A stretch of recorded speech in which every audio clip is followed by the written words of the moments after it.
Brace yourself.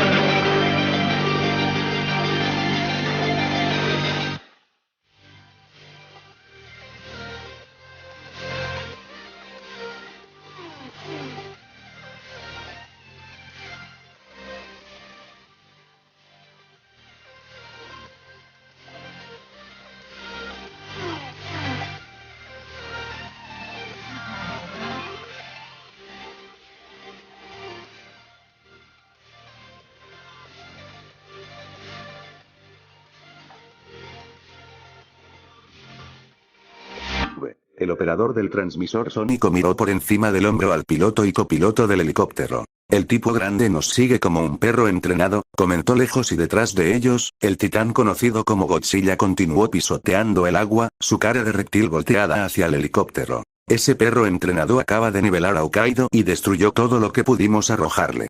No te enfades, espetó el piloto. De repente, Godzilla se detuvo, la llamada había cambiado, ya no lo impulsaba irresistiblemente hacia adelante enfurecido, el leviatán volvió sus ojos hacia el helicóptero flotando. ¿Qué pasa?, gritó el piloto detrás de él. El equipo de transmisores sónicos intentó desesperadamente reparar su máquina. La maldita cosa acaba de cambiar las frecuencias. Aulló el operador de la máquina. Bueno, arréglalo antes de que perdamos a Godzilla, ordenó el piloto. El copiloto miró hacia adelante y gritó. No lo vamos a perder. Él viene a nosotros. La tripulación del transmisor sónico miró al monstruo que se acercaba y se unió al copiloto en su terror. Sácanos de aquí. Uno de ellos ordenó al piloto. El piloto sacudió la cabeza. No hay tiempo. ¿Qué hacemos?, exigió un soldado histérico. El piloto contempló las fauces abiertas de Godzilla mientras un punto de luz brillante crecía en la parte posterior de la garganta del monstruo. Morimos. Abracé el lado manchado de basura del contenedor de basura, tratando de convertirme en uno con el metal. Todo sobre mí podía escuchar los sonidos de mis perseguidores. Todo el culto recorría la costa buscándome. No, más que el culto, se les habían unido formas inhumanas, horrores del mar. Observé las sombras de mis cazadores cuando pasaban por mi escondite en la oscuridad y se encogían cada vez que uno de ellos saltaba. En lugar de correr, el hedor a pescado llenó mis pulmones, incluso cuando las voces roncas de los aliados de los cultistas llenaron mis oídos con la blasfemia de las palabras inhumanas de lenguas inhumanas. Robé del contenedor de basura, abriéndome camino por un callejón fanoso del que ya había salido una partida de mis cazadores. Esperaba que mis perseguidores no revisaran las áreas que ya habían buscado, que al ir a donde ya habían estado podría dirigirme a una estación cercana y escapar mientras huía a la oscuridad. Mis ojos se posaron sobre el barro y las huellas de mis enemigos. Miré horrorizada la huella perfecta que encontró mi mirada, la huella de una rana gigantesca. Mi repentino horror casi demostró mi ruina, y fue solo con unos segundos libres que recuperé el sentido y me metí en el callejón volviendo a la calle, lo suficientemente cerca como para poder oler sus antorchas sobre el hedor. Tic. Había un grupo de cultistas. Me obligué a mirar hacia otro lado cuando pasaron para no espiar a uno de sus aliados inhumanos y ser superado por el miedo. Pasaron sin investigar mi callejón y superé un apresurado retiro en el extremo opuesto del callejón. Poco a poco, arrastrándome por puertas oscuras y callejones oscuros, me dirigí a un mercado de pescado desierto. Una amplia calle se extendía ante mí, iluminada por el parpadeo de neón de un letrero de bar. La música y las risas vinieron del edificio y casi me reí de la perspectiva de salvación entre mis semejantes. Detrás de mí vino un gruñido bestial y gorgoteante. Girando como una bestia, encontré la forma enana del goblin, corriendo hacia mí con saltos cortos puntuados por pasos incómodos e infrecuentes. Su cara de pez me fulminó con la mirada, sus escamas verdes brillaban a la luz de neón. Sus manos estaban descubiertas ahora y descubrí que eran anchas y gordas con una prodigiosa cinta entre los dedos, y en una estaba agarrada el arma anterior del goblin, o su compañero. El goblin me sonrió con una sonrisa de tiburón, revelando hileras de dientes triangulares dentro de su inmensa boca. El miedo se apoderó de mí y de la aparición demoníaca. Un grito surgió de mis labios, ajeno a los otros cazadores que mi miedo podría llevar a la persecución. Corrí por callejones, cruzando calles y puentes, rezando para poder escapar de este laberinto nocturno, silencioso y dormido, para entrar en el estruendo sano y el ruido del Tokio vivo. Pero el único sonido que encontró mis oídos fue el horrible sonido de los pies del goblin cuando saltó detrás de mí por fin. Cuando mi respiración se volvió caliente y mis pulmones estaban infernos, di un giro equivocado y me encontré en un callejón sin salida. Escuché al goblin reír al ver mi situación. Girándome, me preparé para infligir tanto daño a mi enemigo como podría cuando nuevos sonidos llenaban el aire nocturno: gritos, disparos y sirenas. De alguna manera, como lo diría el cine estadounidense, la caballería había llegado. Vi la idea del vuelo entrar en los ojos batracios del Goblin y vi que esa idea pasaba rápidamente. Nada le importaba a la sombra de Natanaka ahora excepto la muerte. El monstruo se abalanzó sobre mí, su cuchillo mordió mi pierna, tropecé hacia atrás y golpeé la pared del callejón. Sacudí mi cabeza para defenderse de la oscuridad que amenazaba con alcanzarme, aunque incluso consciente de que no podía evitar el próximo ataque del Goblin. El Goblin sonrió una vez más y pareció enrollar su cuerpo como un león que se prepara para saltar. Cuando el enano batracio se lanzó contra mí, logré esquivar a un lado. El Goblin golpeó la pared con un impacto repugnante mientras me hundía en el lodo cubierto de basura al costado de la criatura. Exhausto por mi vuelo, pude ver que el Goblin estaba muerto, con el cuello roto por el impacto con la pared de ladrillo. Pronto fui encontrado por un grupo de policías. Su primera intención era arrestarme, sin embargo, me identifiqué rápidamente y esto cambió su tono. Les habían dicho que me buscaran. Varios de los residentes del distrito se habían alarmado ante la gran cantidad de hombres que corrían por las calles en plena noche y gritaban en un idioma extraño. Una mujer incluso dijo que pensaba que los chinos rojos habían aterrizado, pero las oficinas centrales sabían que tenían que ser los vigilantes de la costa y eso significaba que estaba en problemas, por lo que enviaron a todos los hombres disponibles al distrito. Estaban asaltando el templo mientras estábamos hablando.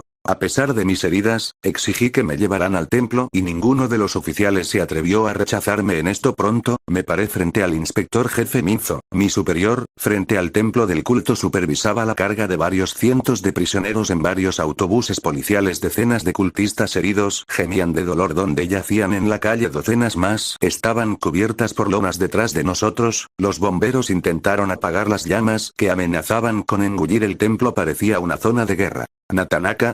Pregunté mientras saludaba a mi superior. Minzo sacudió la cabeza. Me escapé, declaró con ira. ¿Qué pasa con una señorita Kumioraka?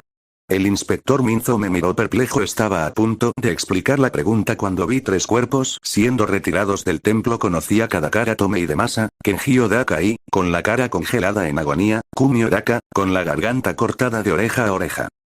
Supimos por testigos presenciales que Natanaka y un puñado de sus cultistas habían escapado al mar. Aunque era difícil de creer, su escape había sido facilitado por medio de un hidroala, y el barco había sido escondido en un muelle escondido debajo del templo frente al mar. El inspector Minzo ordenó de inmediato a la patrulla del puerto que interceptara el barco de Natanaka mientras se enviaba un lanzamiento policial para recogerlo a él y a sus hombres nuevamente. Nadie se atrevió a rechazar mis demandas de perseguir a Natanaka. La helada brisa marina contrastaba con las llamas de ira que ardían dentro de mí. Natanaka había asesinado a Kumioraka, la chica que amaba, y no descansaría hasta que supiera que su corazón marchito no latía más. Estaba enojado con el deseo de venganza. Lancé maldiciones sobre la tripulación del lanzamiento por no impulsar el bote a mayores velocidades. Escupí anetemas sobre las aguas oscuras que imaginé se aferraron a nuestro barco para frenarlo, como si el mar estuviera conspirando con Natanaka. Revisé el revólver que Minzo me había entregado, contando las balas y volviendo a colocar el cilindro en su lugar solo para abrirlo de nuevo y contar las balas. Que cada uno encontraría un hogar en el esqueleto de Natanaka. Fue un voto que repetí una y otra vez.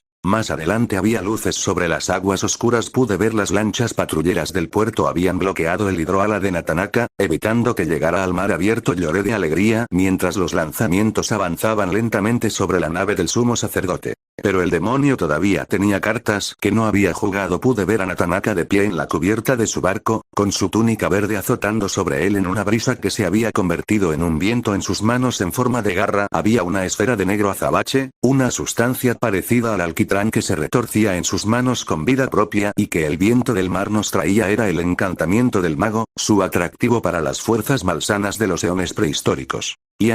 Tulu Naflfn. Naflfn Mejerlie. Tulu FHTGN. Shogod Mifuik.